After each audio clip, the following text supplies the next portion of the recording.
perpetuates the adultification, violence, and mass incarceration of brown and black children in Baltimore City.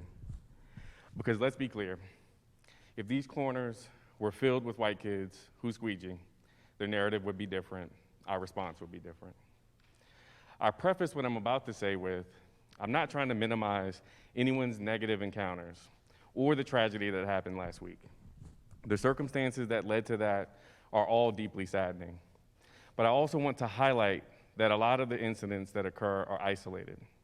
For years, my daily commute through West and Southwest Baltimore takes me through corners on Hilton Street, where I used to regularly encounter youth and young adults who were squeegeeing car windshields for money. Personally, I never had anything but positive encounters with these young people. And while I know others have had the opposite, as we've seen that firsthand over the last few days, I want to give context to those making incredibly harmful and damaging blanket statements about squeegee workers in Baltimore City. What I've been hearing in the media, on social media, from citizens, business owners, and elected officials alike, is that we need to use law enforcement to solve this problem. But is that what we need? The same tired response that leaves young adults less employable when they are arrested on the corner than they were before the officer showed up? I want to remind everyone of the circumstances which bring a lot of these young people to these corners, most of which, if not always, are out of necessity to survive through challenging circumstances in their family. This was true for the family that my office assisted in finding emergency housing after learning of an 8-year-old child and their siblings working on a corner near Martin Luther King Boulevard. The child's mother was fleeing brutal domestic violence and staying in a nearby hotel that she couldn't afford on her own salary. She needed her children to squeegee to ensure they'd not have to return to the violence in their home. I lift this up as we continue conversations about what's not working, about how we got here, where we are severely lacking resources. Luckily, working through a network of city services and nonprofit partners, we were able to assist this family. But a lot of the families in Baltimore are not able to get the help they need. They do not have an alternative, and due to a lack of resources or even knowing who to turn to for help in the first place. I say luckily, because this was an incredibly time-consuming and laborious task. It took us weeks to secure appropriate resources. My staff called the Mayor's Office of Homelessness every day for weeks to see if there were resources available, coordinating efforts between government agencies and nonprofits.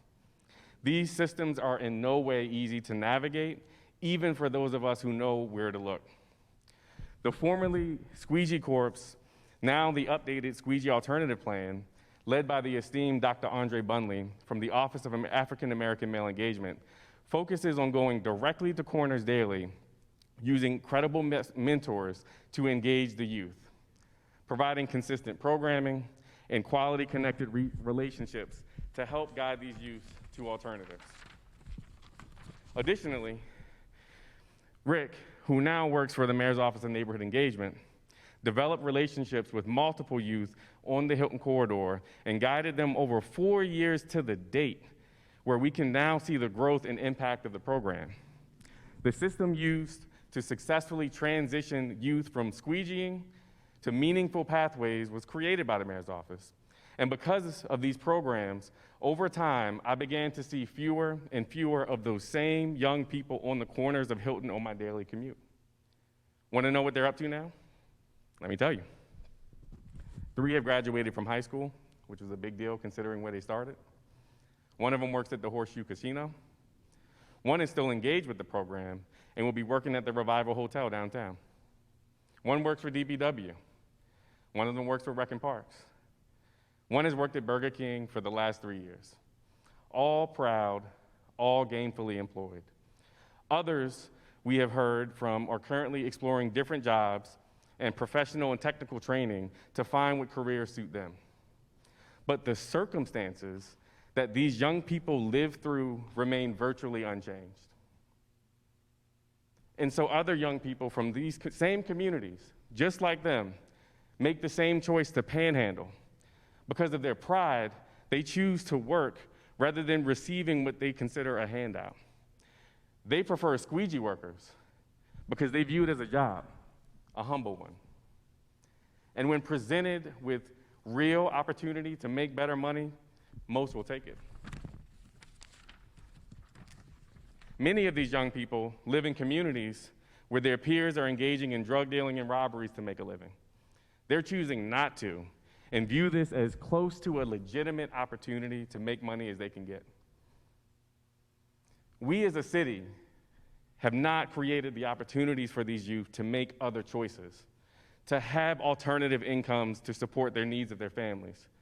Programs like the one Rick used to work with is chronically underfunded, is understaffed, and is often criticized by elected officials and business leaders alike for the lack of immediate results in transitioning youth off of corners and into formal work environments, as if solving systemic issues like this is just that easy.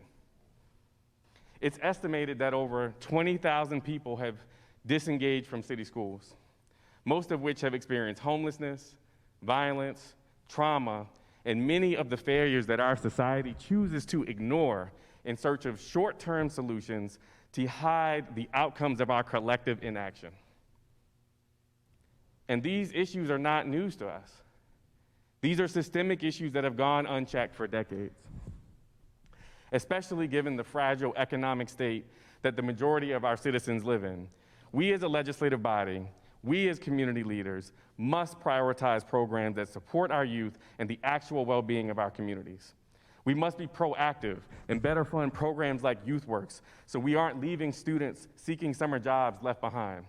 Proactively funding community programs to prevent violence, like the incident that took place last week, and frankly, continues to plague most of our neighborhoods. Almost done, Mr. President. You're fine.